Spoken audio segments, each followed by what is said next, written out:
मैं अगर रदी अल्लाह अन्हु कहता हूं तो मैं बागी भी कहता हूं। मैं हजरत तलहा, जुबैर, सईदा आयशा, हजरत मुआविया रदी अल्लाह अन्हुम अजमईन व अलैहिमुस्सलाम अजमईन, इन सब को हजरत अली की हुकूमत का बागी भी कहता हूं। मैं अगर रदी अल्लाह अन्हु कहता हूं तो मैं बागी भी कहता हूं।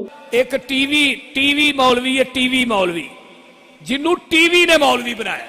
बाद मौलवी होंगे ने ना जिहड़े पढ़ लिख के कोई आलिम खतीब बनते ने मदरसियां दे विच, एक वो मौलवी ने जिन्होंने नैट ने मौलवी बनाया, टीवी ने मौलवी बनाया। टीवी मुल्ला जिन्हों अजकल मिर्जा कहा जाता है, मोहम्मद अली मिर्जा जानते हो ना उन्होंने, वो बोलते नहीं।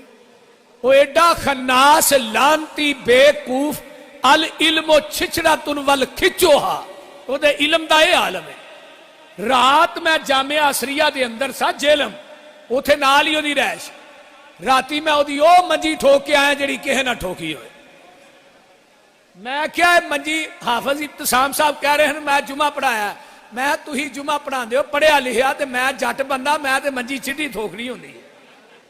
बोल मैं अगले दिन भी इन्हू क्या शायद तू क्लिप सुनिया है, मैं क्या मिर्जिया तू अम्मा जी आयशा सिद्दीका नू बागी किया ते जहनमी किया लानतिया, तेनू पता नहीं मां आयशा दी अजमत की है।